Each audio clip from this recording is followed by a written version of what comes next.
ప్రతి కార్యకర్త ఈరోజు ప్రతి తెలంగాణ ప్రజల గుండె ఈరోజు శోకిస్తున్నది, శోక సముద్రంలో ఉన్నది. ఇట్లాంటి నాయకుడిని నువ్వు అవమానిస్తున్నావు, అనేక నేరాలను మోపుతూ మరి ఆయన అవమానిస్తున్నావు అని తెలియజేస్తా ఉన్నాం.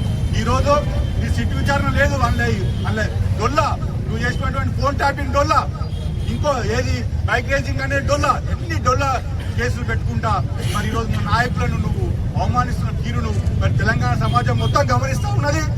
ఖబర్దార్ రేవంత్ రెడ్డి, నువ్వు చేసినటువంటి అక్రమాలను వచ్చే 2.5 ఏళ్లలో మరి కేసీఆర్ గారు ప్రభుత్వం రాబోతా ఉన్నది. మరొక్కసారి తెలంగాణ గడ్డ మీద కేసీఆర్ గారు సీఎం గా రాబోతున్నారు.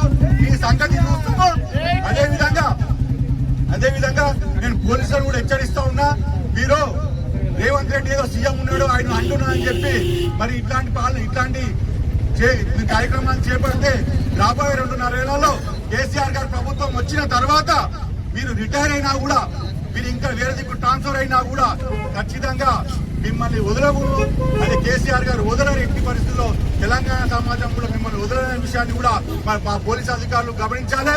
అదేవిధంగా రేవంత్ రెడ్డి ఆయన మంత్రిత్వ శాఖ ఎవరైతే అందరు ఉన్నారో వాళ్ళ మంత్రులు కానీ ఎమ్మెల్యేలు కానీ మరి కేసీఆర్ గారి మీద మా అగ్రనాయకుల మీద అటువంటి నోరు పారేసుకుంటా ఉన్నారు.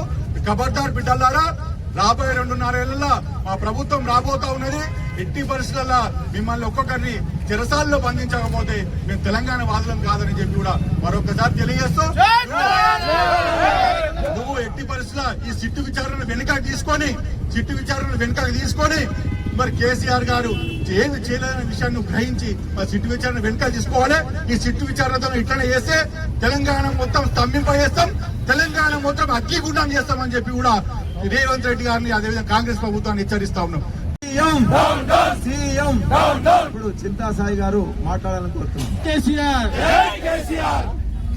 కొట్లాడి తెచ్చుకున్న తెలంగాణను ప్రగతి వైపు నడిపించిన మహానేత కేసీఆర్ గారి పైన చేపడుతున్నటువంటి సిట్టు విచారణను సదాశివపేట పట్టణ ప్రజల తరఫున తీవ్రంగా ఖండిస్తూ ఈ నిరసన తెలుపుతున్నాం. ఒక గొప్ప నాయకుని పట్ల ఇట్లాంటి విచారణ చేపడితే తెలంగాణ ప్రజలను పూర్తిగా మనం అవమానించిన వాళ్ళం అవుతాం. కాంగ్రెస్ పార్టీ ఇది ఆలోచన చేయాలి. కాంగ్రెస్ పార్టీ కేసీఆర్ గారిని అవమానించి ఏదో పైశాచిక ఆనందం పొందామనుకుంటుంది. కాకపోతే ప్రజలంతా గమనిస్తా ఉన్నారు. కేసీఆర్ గారి పైన, టీఆర్ఎస్ పార్టీ పైన నమ్మకం 1000 పెరుగుతుంది. రానున్న మున్సిపల్ ఎలక్షన్స్ లో కూడా ప్రజలు నిర్ణయం చేసుకున్నారు. కారు గుర్తుకు ఓటేసి కేసీఆర్ గారి నాయకత్వాన్ని బలపరచాలని ప్రజలంతా నిర్ణయించుకున్నారు. కాంగ్రెస్ పార్టీ ఈ పైశాచిక ఆనందం పొందడం మానుకోవాలి.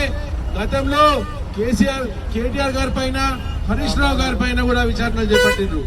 ఏం సాధిస్తున్నారు వీళ్ళు విచారణలు చేసి? ఏం జరిగిందని?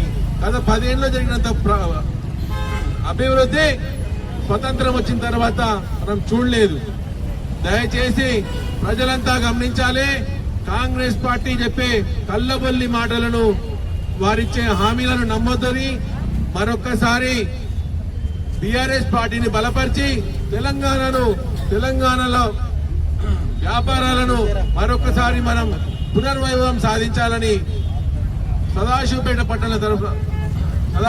పట్టణ ప్రజలందరినీ కోరుకుంటూ ఈ సిట్టు విచారణను తీవ్రంగా వ్యతిరేకిస్తూ ఖండిస్తున్నాం.